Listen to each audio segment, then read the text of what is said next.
Surely God is good to Israel, to those who are pure in heart.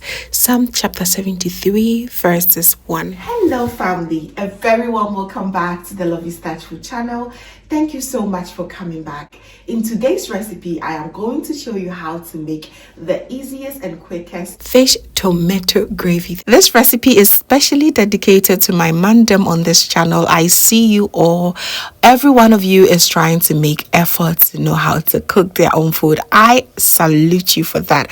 This is a special and quicker version of making stew. This is gravy. It's quite thick and it goes a lot more faster. So please stay tuned if you are interested, because it is absolutely delicious. You will love it so much.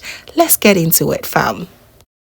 Each and every ingredient will be listed below in the description box, so do not worry. And as you can see, there are very few of them. So to begin with, I'm going to season my fish. You may use any fish of choice. I use some croaker fish today, okay? So I'm going to season it with my fish seasoning and a little bit of salt. You may use any seasoning of choice here, okay? So in my frying pan, I'm going to add good amount of oil, because when you do not want your fish to tear, you want to make sure that you have enough oil to fry your fish. Okay, for a detailed video on how to fry the best fish, I have a recipe on this channel. I use the same fish. Okay, so I am going to link it here and below as well. Okay, make sure you fry the fish on each side for about 5 minutes or until the color changes to a very nice golden color.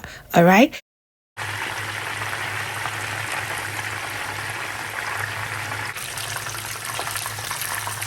So now it's time for us to remove our fish from the oil. Set it on a towel paper. This will help get rid of the excess oil, all right? And this part is very tempting. Make sure you do not consume all the fish before you start with your gravy. So everything about this recipe is so quick and easy. I did not even use my blender. I used my mortar and pestle to crush some fresh garlic. I used 3 cloves of that, and I went in with my habanero pepper.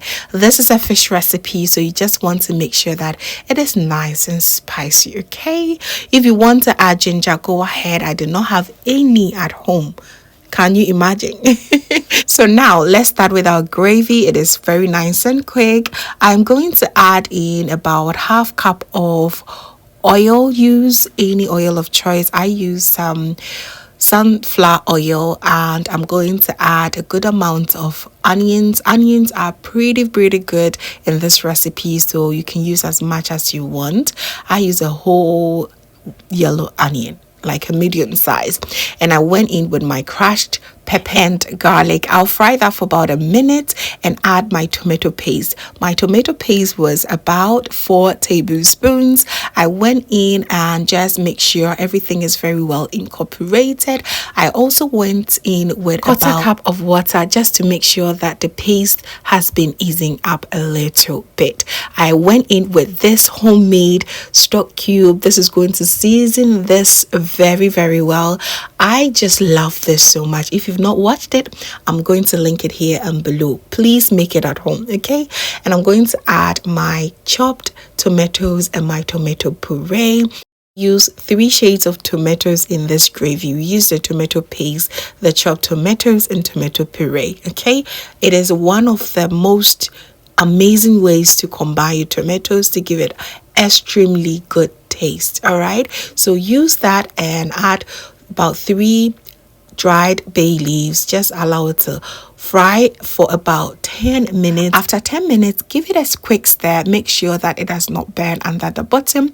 Very important, okay? So here goes in all the rest of the seasoning. The seasoning I use here are some dried aniseed. I use a teaspoon of that. I use some curry powder, nutmeg powder, some all-purpose seasoning, and also my homemade chicken seasoning powder, which I've also shared in the recipe. I'm going to link it here, and a touch of salt.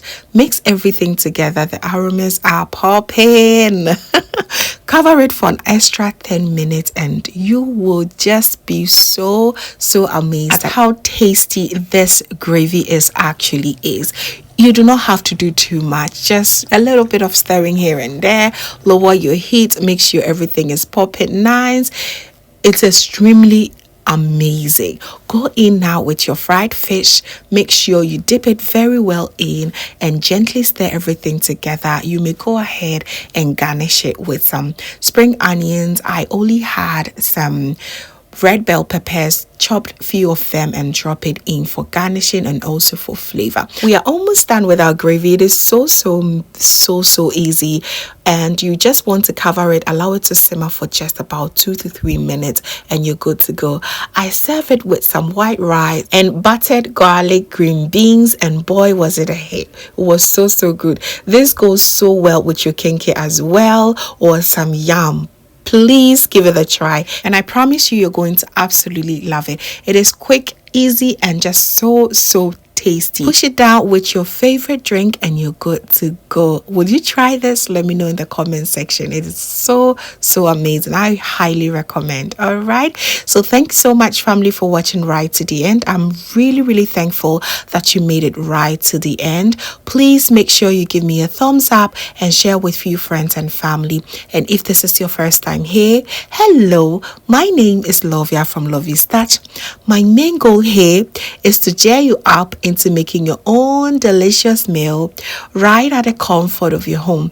I also love to share kitchen related motivational videos, so please come on board and subscribe to join the family for amazing new recipes every week. Thank you so very much, family, for watching once again, and as always, know that you're so beautiful just the way you are. I will see you in my next one. Have a blessed day. Bye.